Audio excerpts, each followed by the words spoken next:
Hi hello friends, எல்லா உண்மையும் தெரிஞ்சுக்கிட்டேன். நம்ம சண்முகம் பார்த்திங்கன்னா அதிர்ச்சியில் அவ்வளோ மனசுக்கு கஷ்டப்படுறாங்க.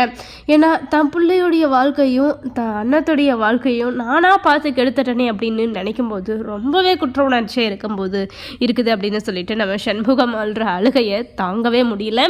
அதுக்கு மருந்தாக பார்த்திங்கன்னா நம்ம கார்த்திக் ஒரு சூப்பரான விஷயத்த சொன்னாங்க. ரம்யாவை நான் லவ் பண்ணது என்னமோ உண்மைதான், ஆனால் மனசில் ரம்யாவை வச்சிட்டு இருந்தாலும் உயிரில் அன்னத்தை வச்சிட்ருக்கேன். நானே அண்ணன் தான் இனிமேல் எனக்கு பொண்டாட்டி, மனசார நான் அன்னத்தை மனைவியாக ஏற்றுக்கிறேன். அது மட்டும் இல்லாமல் நீங்கள் என்ன எனக்கு பண்ணியிருக்கீங்க தெரியுமா?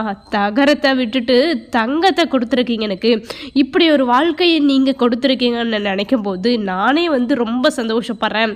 நானாக நினச்சிருந்து ரம்யாவை கல்யாணம் பண்ணிக்கிட்டு இருந்திருந்தா கூட நான் இந்த அளவுக்கு சந்தோஷமாகவும் நிம்மதியாகவும் இருந்திருக்க மாட்டேன்.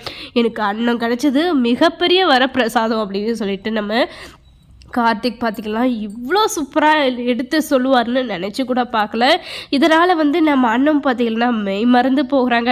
சின்னத்தான் என் மேலே உயிரையே வச்சிட்ருக்காங்க, இந்த ஒரு விஷயமே போதும் ரம்யாவை எதிர்த்து நிற்கவன் நான் அப்படின்னு சொல்லிட்டு நம்ம அண்ணன் ஒரு பக்கம் சந்தோஷப்படுறாங்க. இதனால் எல்லா பிரச்சனையுமே பார்த்திங்கன்னா முடிஞ்சிடுச்சு.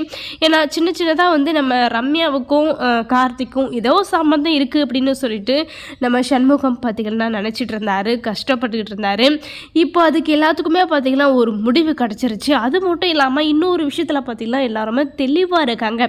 அப்படின்னா சரவணனை கட்டிக்கிறதுக்கு ரம்யா ஏன் ஒத்துக்கணும்? அப்போது ரம்யா இந்த வீட்டுக்கு மருமகளை வந்தால் எங்களை வாழ விட மாட்டா. அதனால் இந்த கல்யாணமே நடக்கக்கூடாது, இந்த கல்யாணத்தை எப்படியாவது நிறுத்திடணும் அப்படின்னு சொல்லிட்டு நம்ம கார்த்திக் பார்த்திங்கன்னா பாயிண்ட் சொல்கிறாரு. அது மட்டும் இல்லாமல் நம்ம சண்முகத்துக்கும் பார்த்திங்கன்னா இப்போ தான் உண்மையெல்லாம் புரியுது. எப்படியாவது கல்யாணத்தை நிறுத்தணும் அப்படின்ற மாதிரி முயற்சி பண்ணுவாங்க. நம்ம ரம்யாவுடைய சதி வேலையிலையும் சரவணன் செண்பகவல்லி அவங்களுடைய சதி வேலையிலும் பார்த்திங்கன்னா கல்யாணம் சிறப்பாக நடக்க போகுது. நடக்கிறது மட்டும் இல்லாமல் நம்ம ரம்யா பார்த்திங்கன்னா இந்த வீட்டுக்கு மருமகளாக வர போகிறாங்க. வாழ்கிறதுக்காக இல்லை, நம்ம அண்ணத்துடைய வாழ்க்கையை கெடுக்கிறதுக்காக. இப்போது ஒவ்வொரு பிரச்சனையாக நம்ம ரம்யா வீட்டுக்குள்ளே இருந்தே கொடுக்க போகிறாங்க. அதுக்கு பதிலடியாக திருப்பி நம்ம அண்ணன் ஒரு பக்கம், கார்த்திக் ஒரு பக்கம் ரம்யாவுக்கு திருப்பி அடிக்க போகிறாங்க. இப்படி தான் பிரச்சனை பார்த்திங்கன்னா வளர்ந்துக்கிட்டே போக போகுது. அதையும் மீறி இந்த பிரச்சனையெல்லாம் மீறி நம்ம அண்ணன் அண்ட் கார்த்திக் ரெண்டு பேரும் சேர்ந்து சந்தோஷமாக வாழ போகிறாங்க அப்படின்றது தாங்க இதில் நிகர்சனமான உண்மை. அடுத்தது என்ன நடக்கும் அப்படின்னு நம்ம பொறுத்திருந்து பார்க்கலாம். இந்த மாதிரி இன்ட்ரெஸ்டிங்கான வீடியோக்காக நம்ம சேனலில் சப்ஸ்கிரைப் பண்ணிக்கோங்க.